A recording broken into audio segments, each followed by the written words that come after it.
Good evening, everyone, and welcome into episode number 29 of the Motorsports Almanac podcast. We're joined this week by a very special guest, Mr. Ned Walliser. Mr. Ned, thank you so much for taking time out of your schedule to join with us tonight. Hey, good to be here. Thanks for having me. Joined, as always, by Wyatt and Charles. Fellas, how's it going? Going well. School's going, so that means polling's almost over.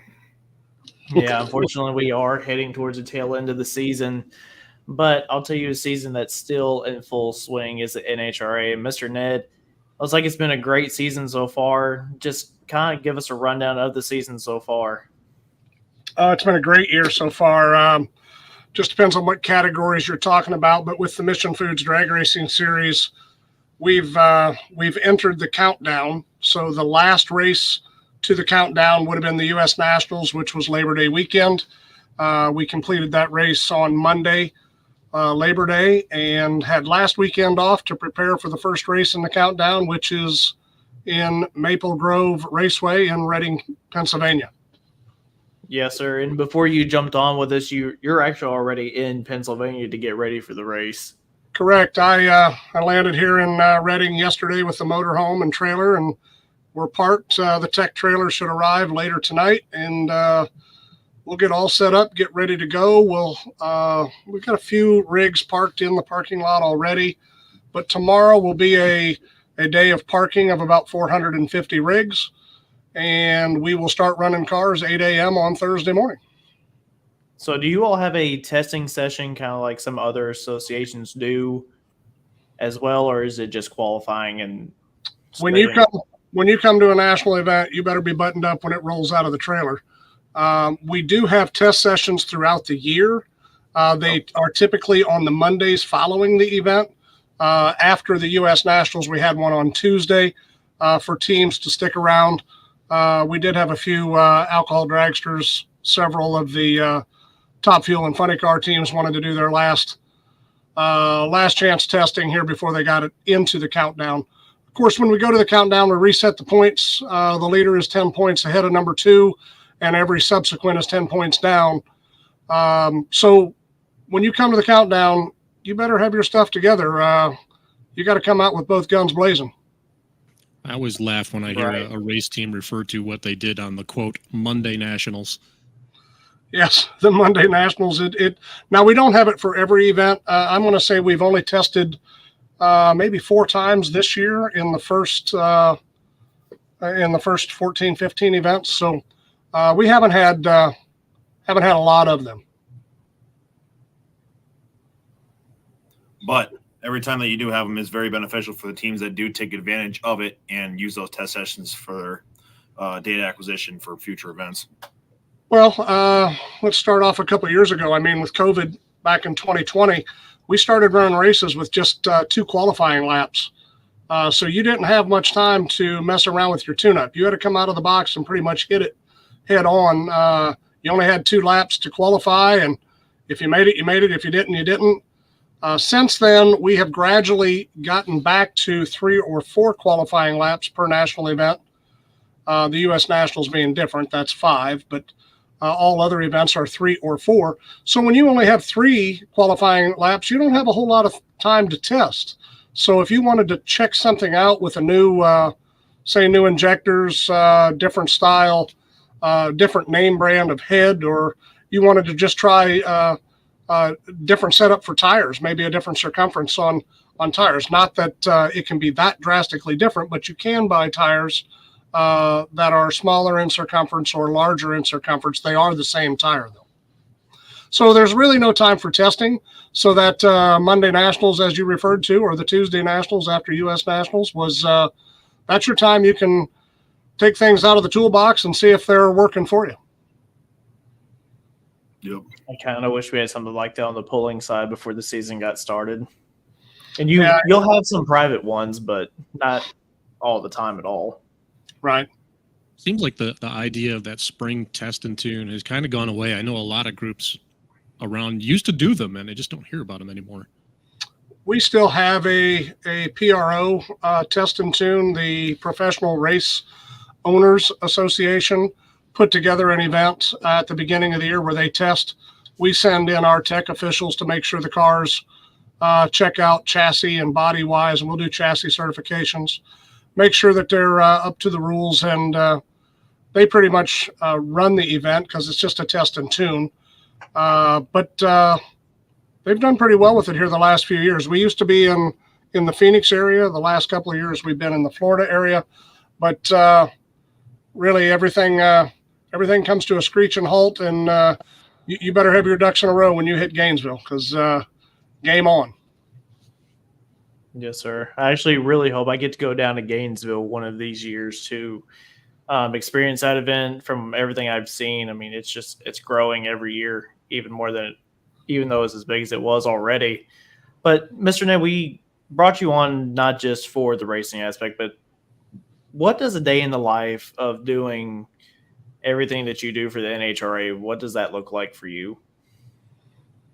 Boy, it's a whirlwind. I think back on my career, and I think your podcast here is a unique podcast. You guys, correct me if I'm wrong here, but a lot of pro mod activity and a lot of truck and tractor pulling activity, correct? Yes, sir. Is there anything else you guys really hit on?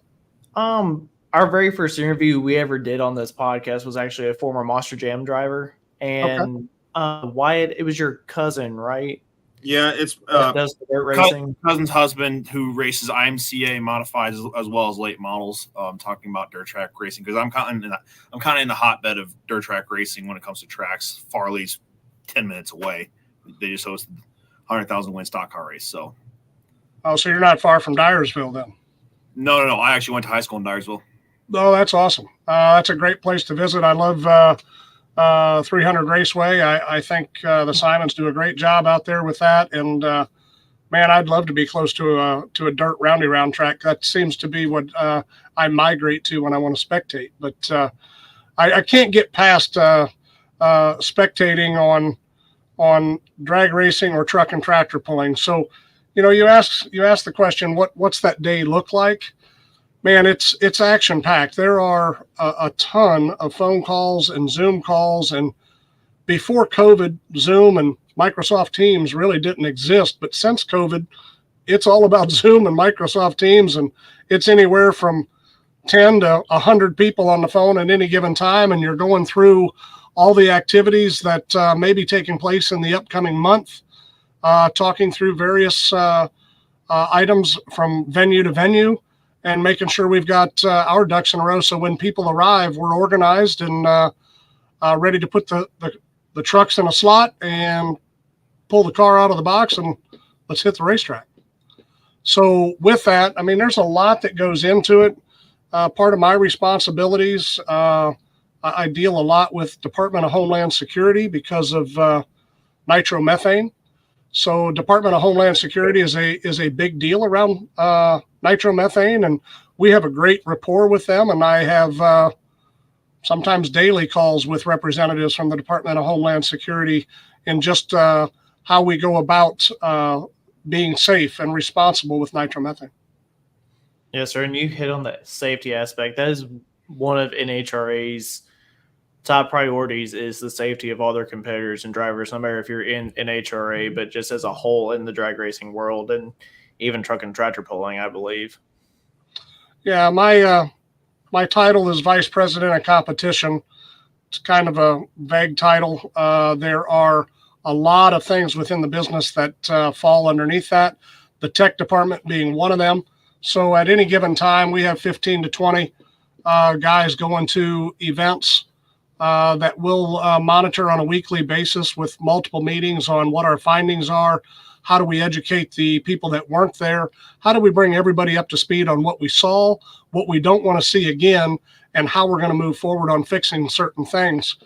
So those calls are plentiful, very tedious type calls when you're talking about the tech side of the business and how you keep our racers safe, our spectators safe, everybody on the facility safe.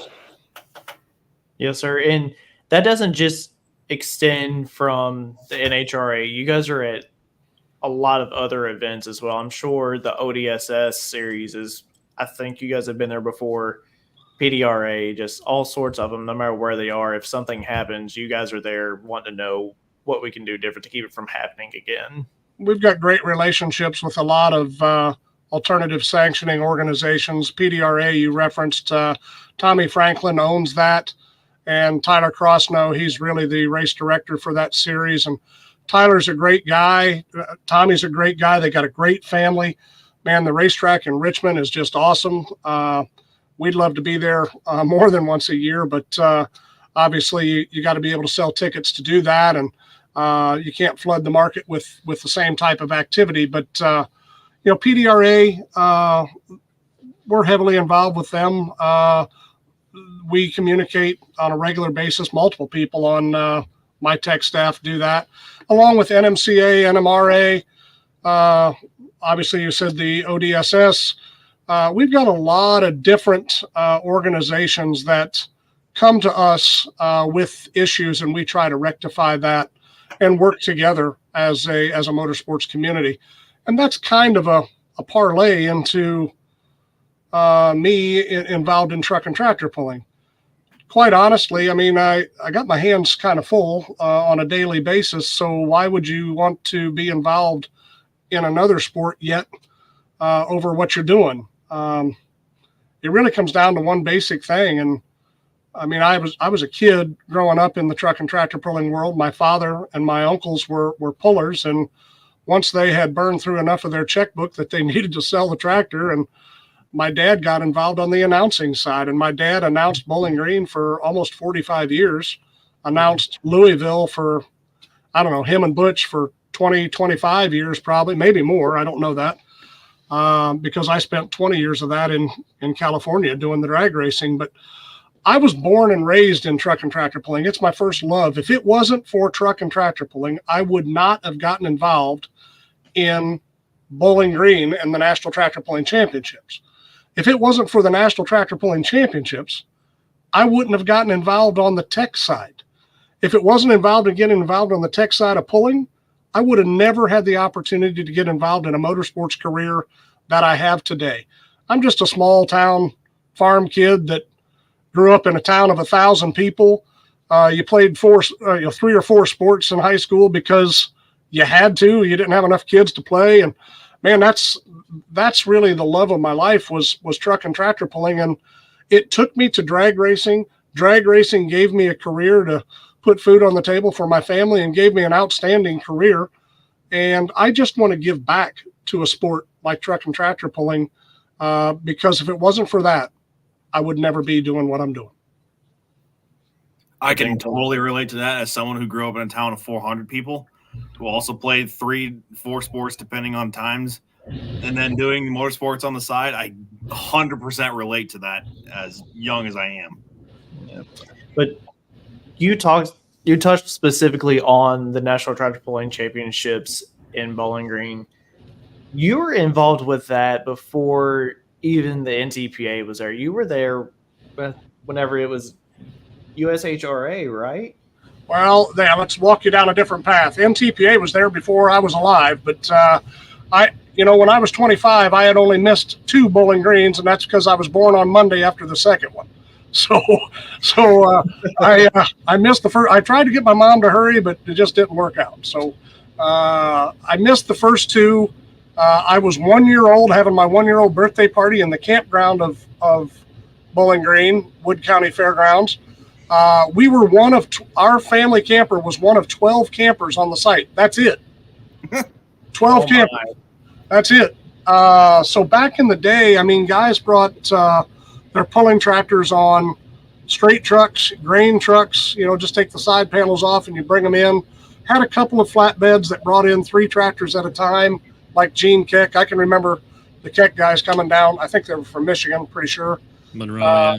But I mean, the days of early days pulling, that was NTPA. I was traveling with my father as he was doing some announcing. I was, 13, 14, 15 years old. And I was showing up at all these events. And finally, one of the engineer and the tech guy in the state of Ohio said, "You're always here." I said, "Well, yeah, I'm here with my dad." And, "Well, what are you doing?" "Nothing. I mean, I just come with my dad." "Well, what do you want to do?" I said, "I don't know. Tell me what you want me to do." He's like, well, here, take this test. Well, I took the test and it was a tech test. Well, I passed it because I knew all the rules. I pretty much knew it all. Well, they put me to work as a tech official at 14, 15 years old.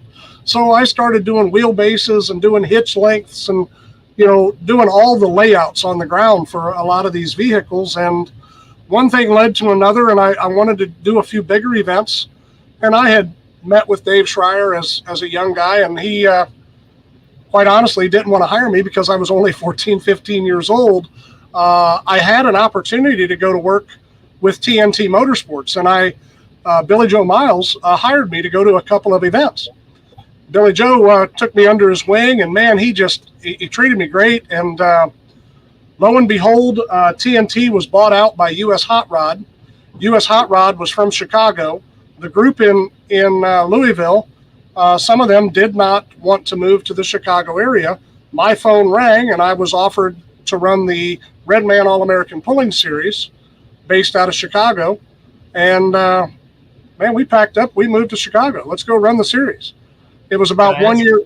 It was about 1 year after that I took over the entire operations department for US Hot Rod, which was Supercross, monster truck, mud racing, thrill shows, pulling. We did about 250 live events a year, and that's when we brought Richie Schaefer in, and he ran the pulling series under my direction for the department. But man, we had some good times back in those days. The Redman Pulling Series was very special. It was a day that man, we had some serious money in the business. We only ran mods, four-wheelers, two-wheelers, and we ran pro stocks in the summertime. We did run other classes at bigger events such as Bowling Green, but we didn't have a point series for them. We only had a point series for those four categories, and it paid some pretty serious money. But man, we did every major venue in America, from Anaheim Stadium to Pontiac Silverdome to Miami Orange Bowl it was crazy what we did. How old were you at the time whenever you took over all of that? I was 21 when I took over the pulling series. I was 22 when I took over the department. Oh, wow. So you really have been in it from your pretty much entire adult life then. Yeah, I'll never forget it. I mean, the mod guys, no, I'm not taking anything away from four-wheelers or two-wheelers, but the mod guys really took me under their wing. I mean, at that time, it was Dave Walsh, John Heilman, Jim Brockman, John Powell, Art Arfons. Dusty Arfons was just a year or two older than I, and she had just recently married a guy from California that did all of our dirt work, Randy Spraggins. So we were a tight-knit family traveling on this tour, and those mod guys took me under their wing, taught me a lot about what it takes to make a mod perform, and it made us build better tracks indoors. And man, we put on a heck of a series, and it lasted until the FTC said no more tobacco advertisements, and Redman wasn't allowed in the sport. And at that time, I'll never forget it. This is probably the strangest part of my career. I simply went to an NHRA race at the U.S. Nationals at Indy. And I went down for a Friday night. My wife and I traveled from Chicago, just took the car down. All we were going to do is watch Friday night qualifying and go back to Chicago. With that said, before the end of the night, I had met the Division III division director for NHRA, and he introduced me to his boss. And before you knew it, they were asking, "What are you doing tomorrow?" Well, I'm driving home tonight. I don't have any clothes. I don't have a hotel. I don't have anything. We're just going back home. And they're like, "No, here's the credit card. Go buy anything you need. Buy clothes for tomorrow. Your hotel's the Embassy Suites. Come back tomorrow." Well, that just floored us. And we were, after a couple of times of saying no, they finally convinced us to do it. We came back on Saturday, and I started talking with the division director's boss. His name is Gene Bergstrom. He was head of the field office at the time for NHRA. And he introduced me to the president of NHRA, which was Dallas Gardner. And Dallas Gardner sat down for about an hour. And we finished about 5:30, maybe 6 p.m. on Saturday. And we're getting ready to go home. And he goes, "Hey, what are you doing tomorrow?" And I'm like, "Oh my God, this is like Groundhog Day." And He hands me a credit card and says, buy clothes, buy whatever you need. Your hotel's the Embassy Suites. Come back tomorrow. Oh my gosh, I came here for Friday night qualifying, and it is Saturday night. I'm going to a hotel again. So we do that. We go buy clothes. We come back on Sunday, and I talked to Dallas. I talked to Gene. I talked to several of them. And about 4 p.m, my wife and I are sitting at a pub table behind the announcers at the U.S. Nationals, taking it all in. And in walks Wally Parks. Crazy. Wally sits down at the table, and it's just Beth, myself, and Wally. And Wally looks right at us and goes, how'd you like to move to California? And my reaction was no, because we were trying to get back to Ohio, closer to family. And I said no. Well, my wife kicked me under the table, and I must have jumped and was startled because Wally goes, oh, I see you two need to talk. And he left. At that point, did you have to like pinch yourself and like, am I in a fever dream right now? I mean, it was just crazy. I mean, to think that we're down here as a spectator just trying to get away, and they're trying to talk me into move to California. And I'm looking at my wife going, honey, we were trying to get back to Ohio. What are you doing? And she goes, well, at least you could listen. All right, I'll listen. So about 30 minutes pass. Wally comes back, stands there at the table, looks us right in the eye again, and he goes, how'd you like to move to California? And I went, we're listening. And he goes, I thought you'd say that. And after about an hour and a half discussion, we are selling our house in Chicago, moving to California in November, taking over the Pacific Division, and I know absolutely nothing about drag racing outside of being a spectator. Now, it was one of the best decisions I ever made, because moving there, Wally putting me under his wing, man, I had the best teachers, and I knew how to run events. I know how to run motorsports. I just needed the integral part of the rule book for drag racing. Well, it didn't take long, and we were able to learn that, and I ran the Pacific Division for 2 years. They wanted me to go to the national tour. I bumped into the national tour, but I had to hire my replacement. And I hired Glenn Cromwell, which is today's president of the NHRA. Brought him in to run the Pacific Division, and he ran that for a couple of years, and we worked together side by side a lot for about 6 years, well, 5 to 6 years. And then Beth and I wanted to raise a family. We wanted to be closer to home, and we moved back to the Midwest. We moved back to Indiana, and that's where we bought a company by the name of Sports Service, which we turned into Main Gate. And that took over all the merchandise sales for the NHRA Tour, as well as we did the Super Bowl. We did All-Star Game for NHL, MLB. We did the National Finals Rodeo out in Vegas. We did all kinds of events. But, yeah, crazy story about how you get to NHRA. Yeah, I think you ran some National Farm Machinery Show shirts too that Mom was selling at the time too. She reminds me of that all the time. Your mother definitely rang my phone a few times, and we certainly tried to help her. And I love your mother to death, and I would do anything for her. Yeah, it was awesome, because now it's kind of full circle, because you were doing that part now, and now I'm here doing this with my two best friends in the world. It's really cool. Of course, I was a lot younger then. Life takes you down paths that you just don't expect. And for me to come from truck and tractor pulling and have that experience, and to have Wally Parks see the potential out of you from doing pulling to allow you to come in and run races, man, that speaks volumes. So the pulling world is bigger than what you think. And there's a lot of parallels between racing and pulling, especially when you talk pro mods and two-wheelers, or pro mods and mini rods, for that matter, into the modified division. Not a whole lot of parallels in the diesel world. However, we do have a couple of diesels jumping over into the drag racing side, which is wreaking a little havoc, because we don't like 30 or 40 quarts of oil on the racetrack. But it is what it is. It is what it is. Yes, sir. I actually had the opportunity to see Michael Cordova. Charles, you were there that day too. Whenever we were in Bowling Green, and he set the record for the top diesel dragster. Well, he's been a machine. He keeps lowering it, I think, every time he hits the start button on that car. I do too. We have definitely had some fast ones. They are fun to watch, but man, I just hope they can hold together because I don't want to clean up after them. No. I think at that level, most of those guys are, it's all billet stuff and dry sumped like all the spark plug cars are. So when it comes apart, there's only maybe 2 quarts in there to even blow out. The rest is in the tank.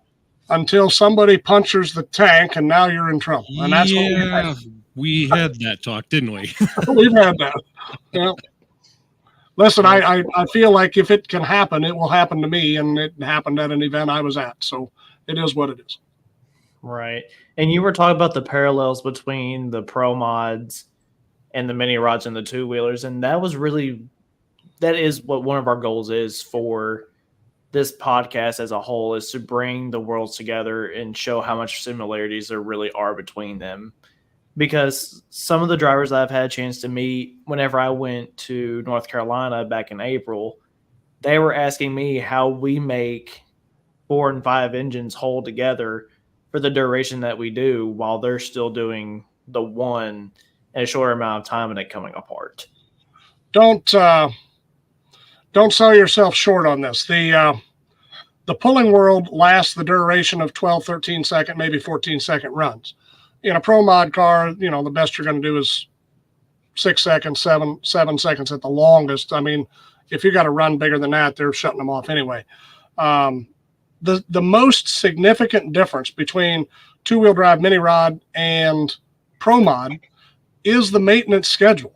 I mean, a pro mod, it is night and day different on the maintenance schedule. They are meticulous, tedious, tear them things apart every run, trying to get every ounce of energy out of them, spending 110% of its energy within that 5.5 second run, just trying to get that best run. So it's not about making them live through the summer. It's about burning the wick on one run and try to fix it for the next run. Now, if they can get it to hold together and they get a good combination to make 4 laps on a race day, that's the best, so that they can start with a fresh car for lap 1 and the car is just about used up after lap 4, and then they can rebuild before the next race and do what they got to do. Right. And I've got a chance to see that with Spencer Hyde specifically.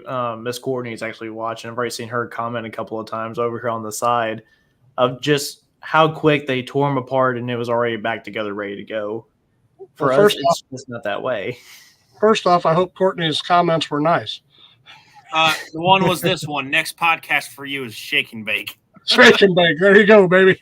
So anyway, they've listen, that pro mod deal, I've seen a couple of people, well, not a couple. Stan Shelton is probably the one that stands out the most from making its way from truck and tractor pulling to pro mod. And I'll never forget the conversations Stan and I had when he was talking about making that leap of faith into pro mod. And I was like, oh my gosh, can you start with Top Sportsman? Can we use super gas? Maybe just get used to the car. And no, he wanted to jump both feet into pro mod. And to be honest, I was nervous about that for him and his safety, because man, you jump into a 250 mile an hour door car, you got a handful. Now, Stan is of the nature, if Stan would take up golf, he would have the best equipment and have 10 sets of everything sitting there ready to go. And he would work countless hours to make sure he was deducting every stroke he could out of his score. That's just how Stan works. He is he is a unique individual to make that transition from pulling to pro mod, but it comes from a work ethic that a lot of people don't have. Stan is exceptional, and to have him be a friend and to be involved with him on the pro mod side as well as the pulling side, and then to see his family and his kids excel at what they're doing, man, it just makes me smile. I got goosebumps talking about it, and I'm not related. So it's just pretty cool to see things like that. And the commitment that drag racers make to their machine and their crew and how they work together, it's an experience of a lifetime. You really have to be around it to truly understand it, but it's cool to be around. That's why I'm trying to get this guy right here to get to a fuel race for the first time. Oh, yeah, okay. I've never been to NHRA event. Well, if you've never seen a fuel car, TV doesn't do it justice. That's for sure. Amen, brother. We have got to find a way to take that big 80-inch screen in your living room and shake it off the wall and crash it on the floor at the same time you eat a tablespoon of horseradish, and that, my friend, is nitro racing. Very apropos. It is. Charles, you've been kind of quiet over there, buddy. What are some of the questions you have too? I haven't met you at Rockwell earlier this year. You strike me as the sort of person who does like to, and it shows in what you say that you do like to get very, very granular and right down in the nitty gritty of a lot of things. But time management is going to be a thing for you. I'm curious how you see your role with the NTPA side, more so in the sense of the word that keeps coming into my head, getting ready for this tonight was facilitator, being able to put people in a place where they can succeed with the tools that they need to do that. How do you see that and approaching that? Well, first off, Charles, you were the announcer there in Rockwell, correct? Yes, sir. You were spectacular, by the way, and I need to give you kudos. I would take you anywhere in the country and put you behind the mic anytime. You did an awesome job, and you need to be commended for that. Thank you very much. Appreciate it. To answer your question, you're exactly right. I mean, for me to jump into the pulling side, listen, I didn't expect to be in this role. Like I said, I've got my plate full on the drag racing side, but to be honest, when I went to some of the powers to be at the NTPA and said, hey, I just want to give back to a sport that allowed me to have a career. How can I do that? And they were like, well, would you be okay on the board of directors of the WPI? And I need to explain that a little bit. The NTPA is the rules and the side of the business that deals with the competition. The WPI, it is the management of the NTPA, the financial side, the business side, if you will. So it's not as intense as one would think. NTPA does all of the physicality of all the events in the WPI. We're involved from a much higher level, looking at it. How do we make longevity? How do we secure the future for the sport? So it's not a day-to-day, but listen, there's not a day goes by that I don't think about it or have a thought that I jot down or have a telephone call where try to pitch in. I believe that even those little things, I think I can lend more time or more effort than some people have in the past in the same or like positions. So when I was asked to do this, I seriously looked myself in the mirror and said, man, do you think you can contribute? Because if you can't contribute, why are you doing this? Well, I do. I believe I can contribute. And I know my full-time job is NHRA. I know that's what I do all day. But being involved on the truck and tractor pulling side with just phone calls that I was getting for the last 5 to 10 years because of how parallel the two sports run, I really didn't feel like it was going to be a tremendous amount more.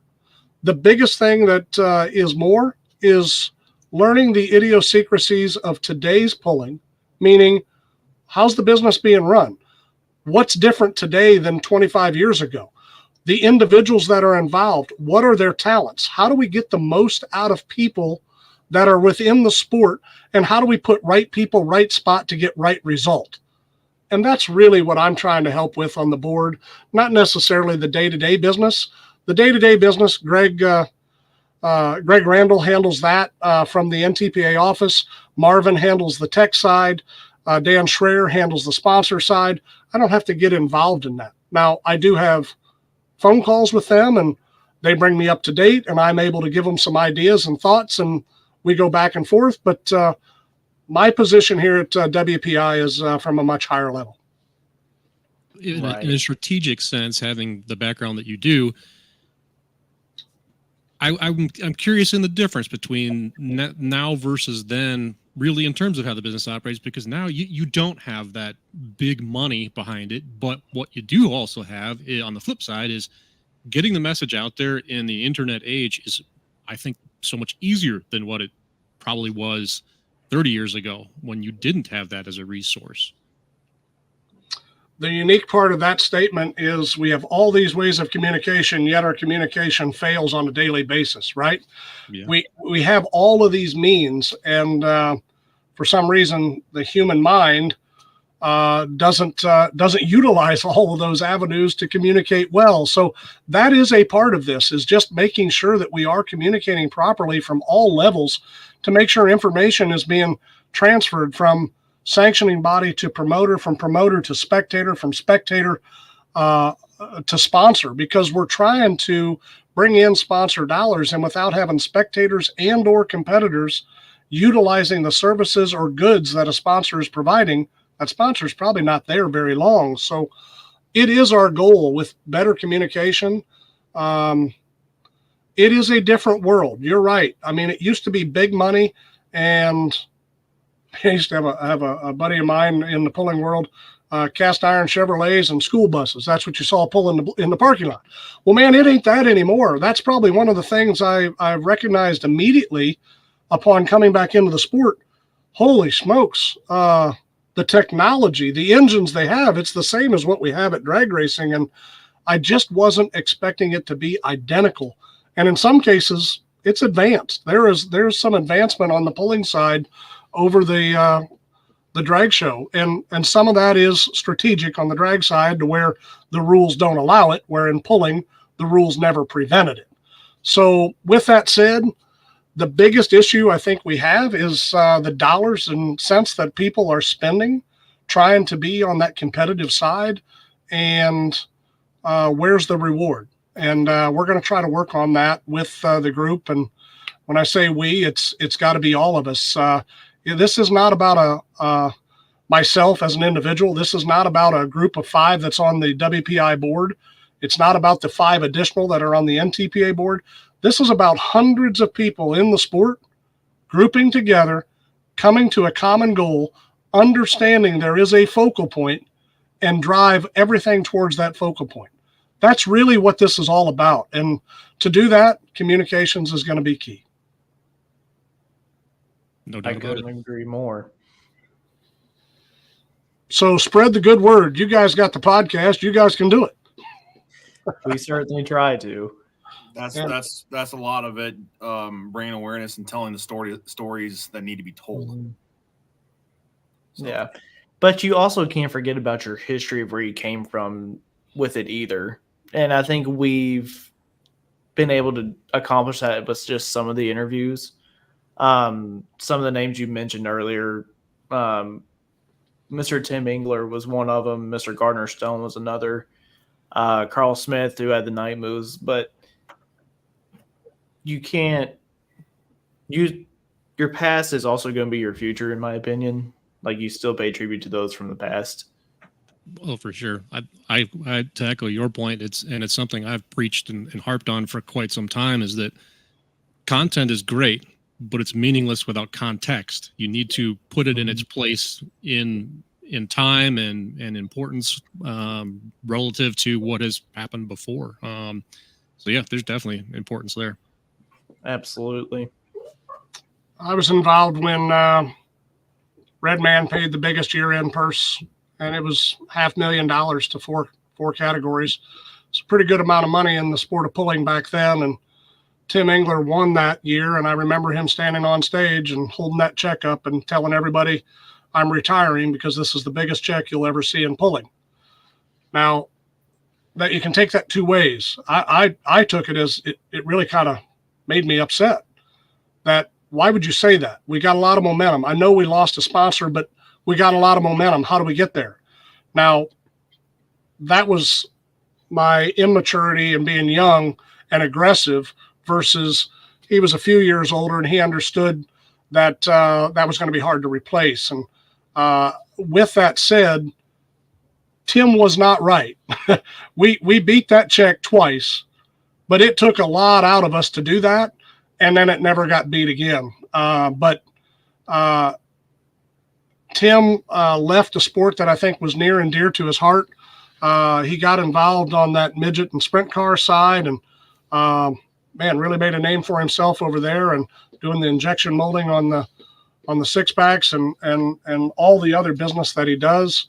I would call Tim a friend, and it's good to see Tally and her husband try to carry on that tradition there at Angler Machine. They really are. I mean, I'm lucky enough to live close enough to them as I do. And I mean, they've obviously had a hand in my machine, but whenever you go there, it's second to none. You know what you're going in for. He's tried to get me to get on the sprint car dyno a time or two, but that's the story for another day.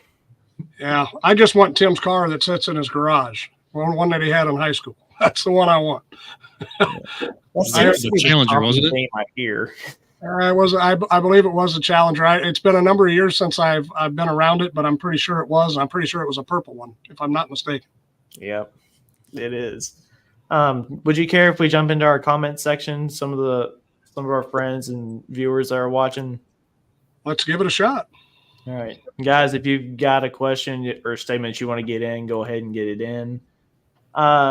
First off, Dylan Baybell, he said, Mr. Ned, which events is easier for you to deal with, pulling or racing? They're both unique. From a racing side, being on the NHRA, we have a lot of resources. We have a lot of various departments covered with personnel, but it is a minute-to-minute schedule that is put together months ahead of time that you have to hit minute by minute to get live TV cuts. Hitting live TV cuts, that's a little tough. Making some of the decisions that we make and then dealing with the ramifications in a higher profile sport can be a little tough. But I wouldn't say any of them are easy, and I don't know that one's tougher than the other outside of we have more personnel, more resources on the racing side than what we have in the pulling world today. Very well said. As we said earlier, Miss Courtney Enders is here, or she was here. This was a little bit earlier. Ryan Folks, he has a light limited super stock in Crittenden, Kentucky, the Walking Tall. He says, what are you going to do for pulling to bring in more sponsors and money and make the fans come to the events? So I'm going to use a little reverse psychology on that. I'm going to ask, what are we going to do? Not me. The sport has got to change. Let me explain. If a sponsor is not here today, tell me what we are going to do different to bring those sponsors in. Yes, we can entice them. That may get a year or two.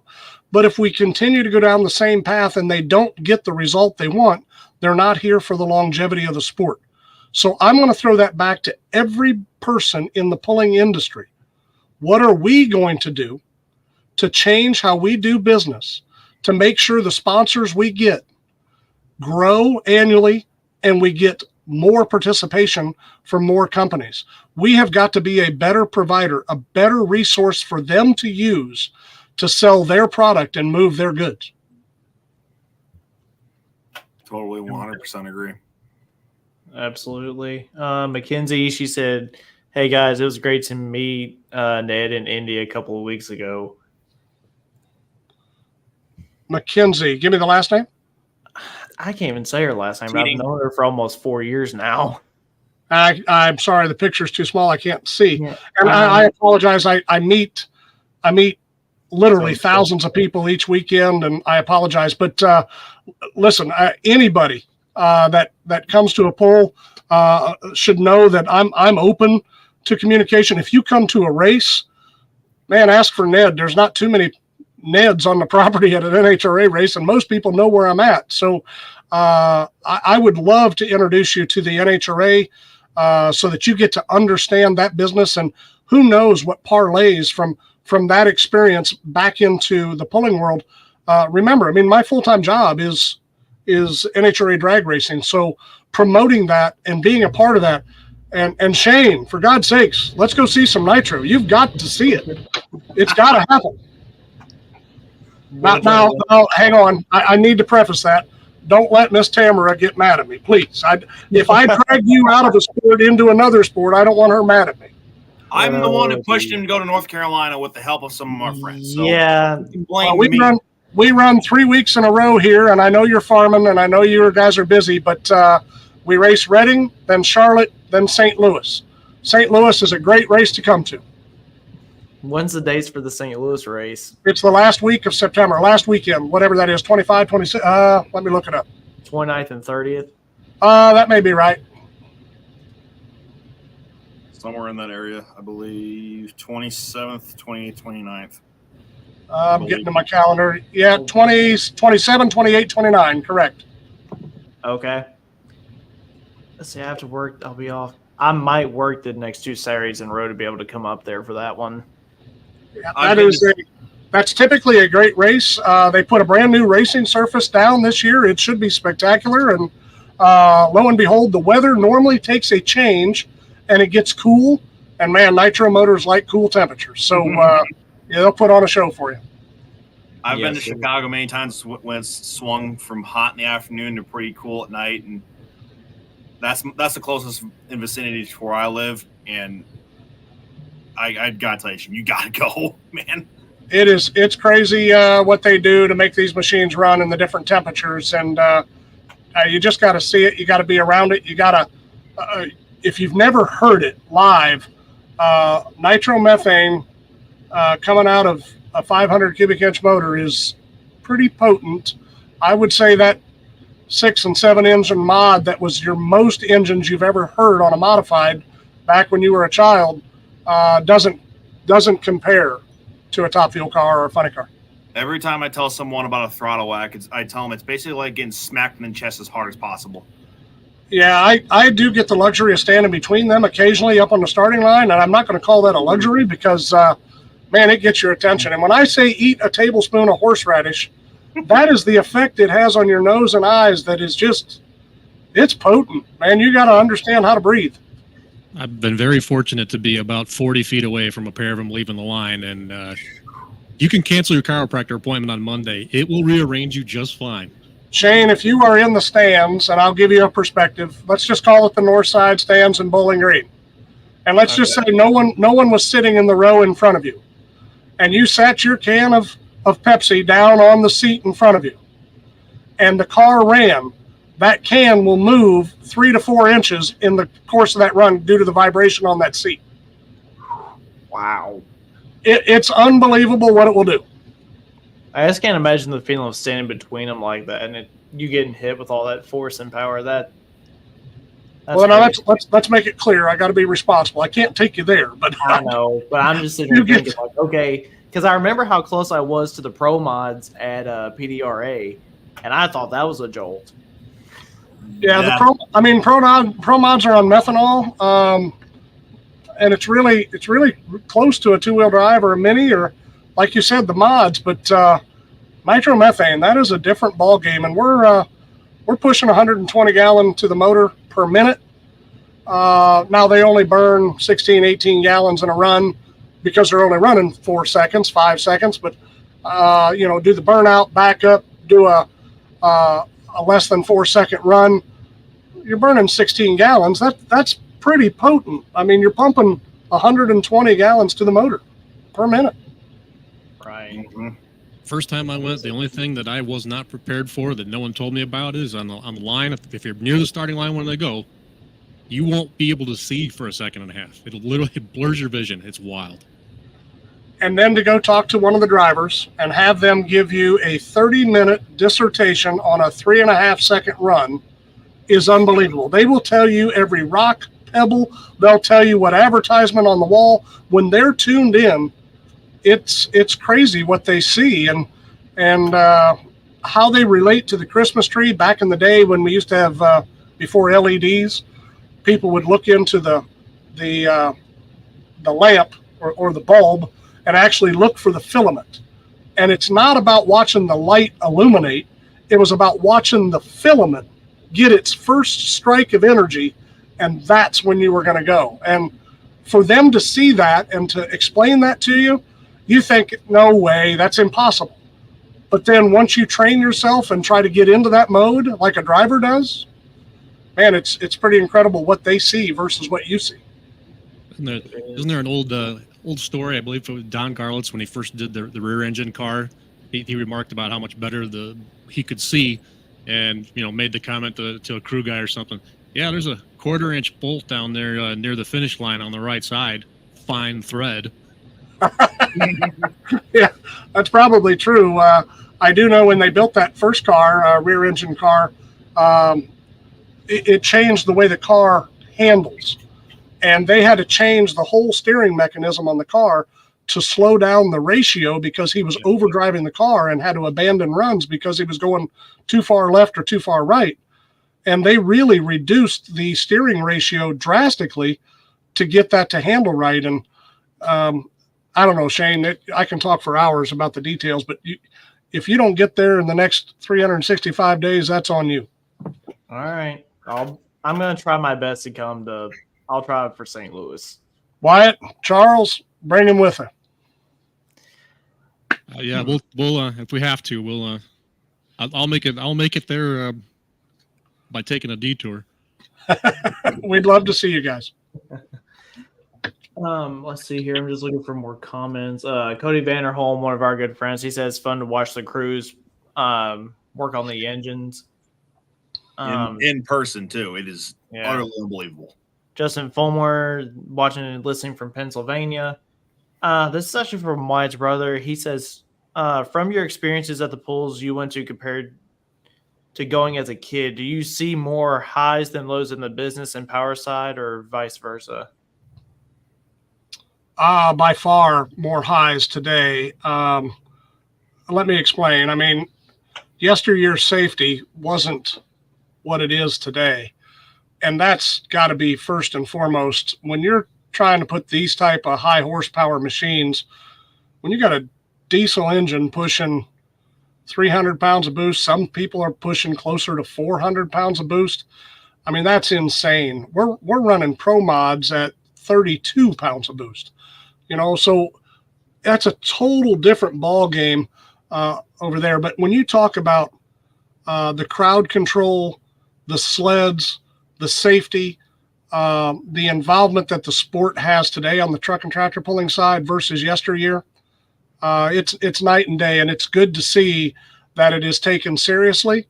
And to be quite honest, if it wasn't taken seriously, I don't know that I would want to be involved. And I hope we can continue that and even heighten that to a higher standard. Awesome. 300 to 400 pounds of boost. I witnessed firsthand what a 1 pound of boost extra does to an intake manifold of a diesel Super this past weekend. Yeah, that wasn't pretty. Yeah, he said the hyper manifolds are good for 350, and he said his data read 351. It ain't coming apart. Whose was that? Travis Schlaball. Travis Schlaball. Yes, sir. I did get to witness the picture of the damage, but I didn't get to witness the run. But I'll get to see Travis here soon. We'll get to chat about it. Yeah. I believe you say the name is Tegan Moore? Yep, Tegan Moore. He's with the Pack Rats of Glencoe, Minnesota. Okay. He says, what are some of the reasons for a new NTPA board? I'm sure that's on quite a few people's minds. Yeah, that is something we're going to address here soon with everybody, and I can certainly give you the mindset behind it.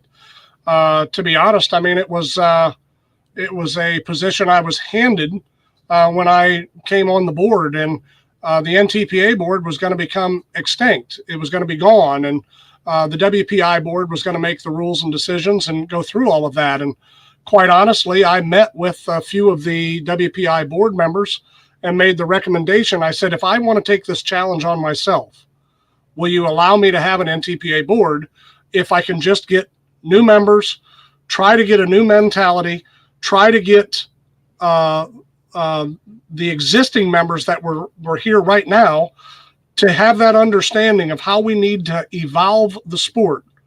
It's not that we want to abandon the members that were on the NTPA board at all.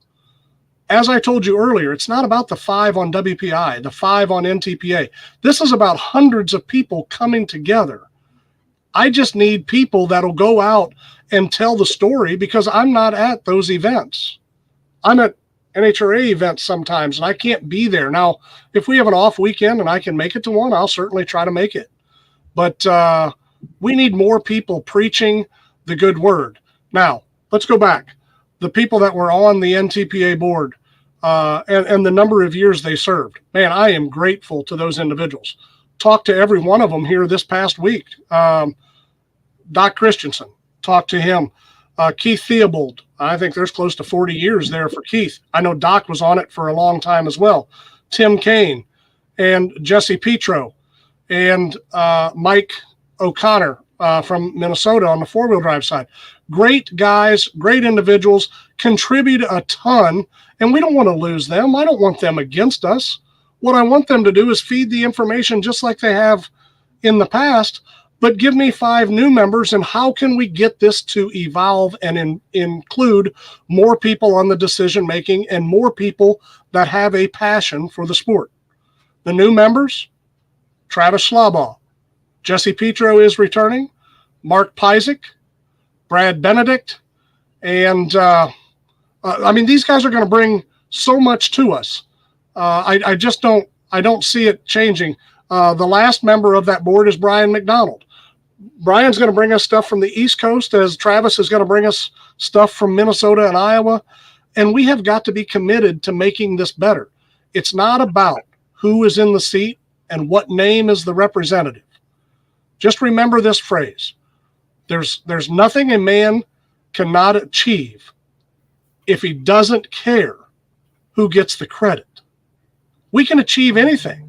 Just don't take the credit for it. This is about a group of people, not individuals. So to answer the question, am I down on the old board? Absolutely not. Matter of fact, I have encouraged them to have conversations. Reach back out to me, reach back out to Greg. Let's make sure we keep the lines of communications open. But in order to keep a board from the NTPA side, the only way to do that was to involve new board members, and that's where the new board members came from. Absolutely. Can you repeat that quote just one more time, just so it rings a little louder? Well, I like it a lot. There's no limit to what a man can achieve as long as he doesn't care who gets the credit. And I mean that wholeheartedly. Even if they're my ideas, I don't care if I get the credit. I want the idea to prosper. And it's not about who said it. It's about how do we take it and grow from it. Exactly. So if you are a board member that has been here for 40 plus years, or you are a newly appointed board member, your job is to communicate with the pulling community and bring back the facts so we can make right decisions quicker and more efficient. So we're not retracting back on our decisions, and we are constantly moving forward. It's not about those 5 that were here or the 5 that are here. It's those 10 people getting 10 times that to get 100 people moving in the same direction. That's what we want. Yeah. Dylan Baybell comes in again and says, "Are we going to see you in California in the next few years?" I'm not sure if he means to come see pulling, or we're just talking about it as a whole. Being he's based from the state of California. Dylan Babel. That's Babel. They're a family that have been in pulling for a long time. His father owned Under the Influence John Deere that ran the alcohol superclass a number of years ago. We certainly hope to see the Under Influence back with Dylan in the seat, and we want that to happen sometime soon. So coming out to California, Dylan has introduced me to a couple of their events that, my goodness, California is a different state of pulling than what it was when I was in it. Back in the day, I can think of a few names that were out there. Bruce McClintock, Dan Coelho. I know some of these guys are still involved out there, but man, it didn't reach very far. I forget who bought Roddy Reed's Gaello. I can't remember his last name. But they had a 5-engine mod out there. Now, I believe Brant Sullivan's out there working on a couple of rides. That one of them was Stan Shelton's that went out. They have out there now. While they have top-notch equipment out there, and I think I need to visit California. Maybe California's polling base has grown exponentially. I know the conversations I've had with guys that we keep track of polling vehicles where they go. If you take the amount that's there 10 years ago compared to now, it's got to quadrupled. So the thing I like, I look at this screen. I got youth in pulling. Dylan is youth in pulling. Seeing that next generation. It is one thing that my wife and I noticed coming back to the pulling sport in the pit area. Man, you have got a tremendous amount of kids from age, from 2 years old and up. Where in racing we don't have all of those kids. Well, having that youth environment, having them involved, just brews life into the sport. And I'm hopeful that people like yourselves and Dylan stay involved and take this to the next level. And I'll certainly try to do my best to help it. We appreciate that a lot. So this was actually from my dad earlier, from whenever you were talking about converting from a puller to a drag racer. That was just the emojis he sent. They're watching up above me, actually. Who was that? That was my dad. That was your dad. There you go. Yes, sir. I love your father as well. I'm pretty sure you guys met about halfway between Indy and Louisville to exchange those shirts, if I've heard the story right. That is a crazy deal. I tried to talk your mother into making more shirts because I knew she was going to sell out at the National Farm Machinery Show. And she just thought she was ordering way too many. And lo and behold, I think it was Thursday night, she called and says, Ned, you have to do something. You have to get me an order. And I'm like, we're running presses for the NFL. We're doing all kinds of stuff out here. What do you mean? And you got to stop the presses and make more shirts. And she convinced me to do that. And I drove a vehicle halfway down to Louisville to Columbus, Indiana, and your father drove up, and we met at a gas station, and I gave him all the shirts to take back to Louisville. That's the first time I really met him in person. Obviously, I knew of, but I had never met personally. Right. Let's see here. Where the other Mr. Keith Horst. There's a name from the mini rod pulling. That's pretty cool in itself. Hey Ned, what are your thoughts on current TV coverages as far as which is the best coverage, RFD or what is being covered by Full Pull Live, and what is the current sponsor's best bang for their buck? Well, let's put it this way. All coverages are good for our sport. We need to get our brand out. We need to show what we are all about. We've been on RFD for a number of years, and that RFD show that Roger Wysong puts together for us is a great product for our sport. That said, on the live stream this year, Full Pull took over the live stream for the NTPA. And if you look at what they produced on week 1 versus what they produced last week, man, it is night and day different. They have taken great strides and taken great pride in producing a show that has a lot of great qualities, and we hope to see both of those environments continue to evolve. We had Keith. Keith was one of the announcers at an event here just recently. He did a great job on it, and hope we can get more people involved in that have the knowledge of the sport and can contribute to sharing that knowledge to the individuals watching out there. Absolutely. Chris Whitinger, good to see you again, my friend. It's been a while since I've heard anything from you. It says, great to have the Walliser name back in the NTPA. Hi, Ned from the Attica/Reedtown, Ohio area. Looking forward to chatting with you at a pull soon. Chris, it's good to know that you're still around, man. We were kind of wondering where you'd been. Chris, the Whitinger family goes back a long ways. Chris's father ran mini rods back at Bowling Green back in the beginning of Bowling Green. They have got a long history in the sport and being involved in the blue shirts, and good to see he's still involved, and hopefully we'll get to catch up and chat about hometown stuff soon. He should be back soon, I hope. I saw him. He runs in our class. That's the way we know him the most. Yeah, I saw him in Sandwich, and they're coming back. Yeah. You want to talk about a class that is on the bigger side out in California, though, to go back to that point, Super Farm it's out there quite a bit compared to some of the other ones. I don't know all the classes out there. Dylan is trying to bring me up to speed, and he's doing a heck of a job on educating me about what's out there. But I think I think the classes we have a tremendous amount of classes, and we just got to figure out how we go about splitting the pie, and that goes for television coverage, that goes for financials, that goes for time spent on rules, everything. Everything involved with every category. Absolutely. Mr. Jeff Walliser, I've had quite a few conversations with him. It's great seeing the next generation involved in helping in the pits. I totally agree. Yeah, Jeff contributes to a lot of guys there through the shop of SCS in Bellevue, and just man, there's a lot of work goes through that shop, and I had the fortunate time to go there right after the Rockwell, Iowa. I dropped off a clutch can for a guy that had some issues with one, and got to go back and visit Craig and Jeff and spend a little time and see what they were doing. They build some spectacular stuff. They do. Dylan came in and said, you'll be seeing me in the seat at some of the Grand National events next year, hopefully. I look forward to that. Having Alan back. Alan is a tremendous guy. If the truth be told, before I got back into drag racing, I was going to buy, now don't get mad at me here, diesel guys, I was going to buy an alcohol super, and we were going to run it, and I had built the shop for it. We had truck and trailer. We ended up not wanting to buy a complete unit. I ended up having a frame started.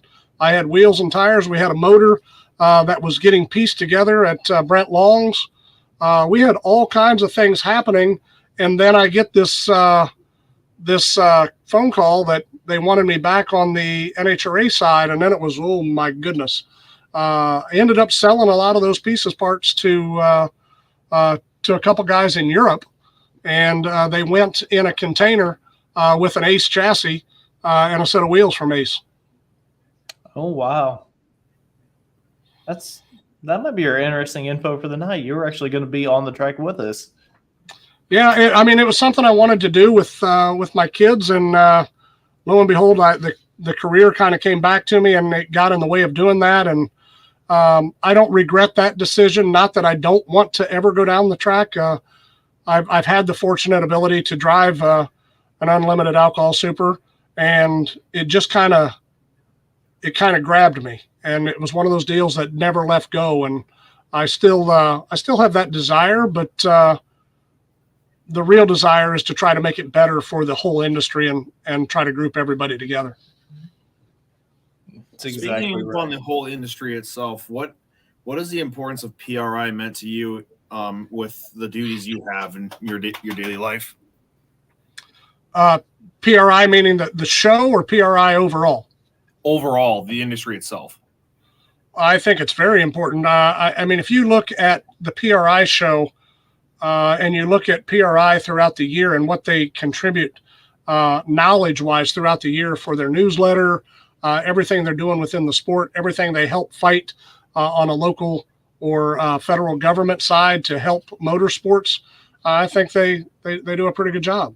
And to go to that show, to be honest, it's overwhelming. I don't really get a chance to leave the NHRA booth that often outside of the PRI meetings that we attend. And when I'm there, it's like I'm in a boxing match. It's somebody asking a question about stock eliminator, followed by somebody asking a question about top dragster, followed by somebody that's going to build a top fuel motorcycle, back to a stock eliminator car. And it's just like body blow after body blow after body blow that you have to answer in rapid fire. By the end of the day, I've got to tell you, the 3 or 4 days there at PRI show, that's probably the most mentally draining time I have throughout the whole season, because it's body blow after body blow with just questions. I can only imagine. Do you guys, Wyatt, Charles, do you guys have any questions? I know we ran over on time. I just now looked up and saw that we were almost 10 minutes over what we already said we were going to go. I don't, but I do want to emphasize the PRI thing. My membership just renewed last week. It's $40. And what they do, even if you can't go to the show, which it's the biggest candy store for guys like us, but what they do in terms of advocacy on behalf of the entire industry is just so important. I'm a believer in it, and I'd encourage everybody to spend the $40, be a member. The monthly magazine is very well produced. They shine the light into all different corners of the sport. There was 2 or 3 months ago, there was like 30 pages dedicated to sled pulling in there. So yeah, by all means, get involved with it. Yeah, I'm glad you said that because I've actually got to do that before the PRA show in December. I'm going to be able to go this year. Cool. The exposure the NHRA gets there is awesome with the number of cars and number of teams that are on display.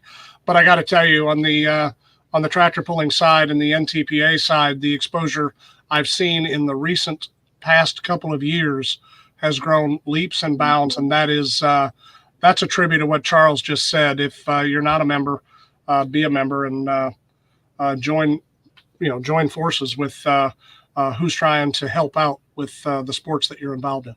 Yeah, they take it serious. Cody Vanderholm and I were actually sitting having lunch in the food court, and there's video boards that are playing just a constant loop. It's about a 15-minute loop of just clips of all kinds of different stuff. And we started to notice that every 5th one was a sled puller. It's pretty cool to see how many people go there. And of course, now that it's not in Orlando and back into Indianapolis, being in the heart or the crossroads of America, I think it just works out for the pulling industry to be involved. It really does, especially with how heavily pulling is in Indiana. Yeah. Yeah. All right, guys.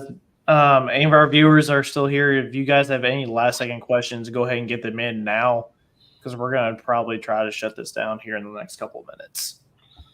But listen, I do appreciate you guys having me on. I appreciate the opportunity to tell my story, and I hope you guys can hear the passion in my voice for obviously the NHRA, but that little kid in me, the NTPA as well, and just trying to come back and help with some of the cross-reference knowledge that really is just institutional.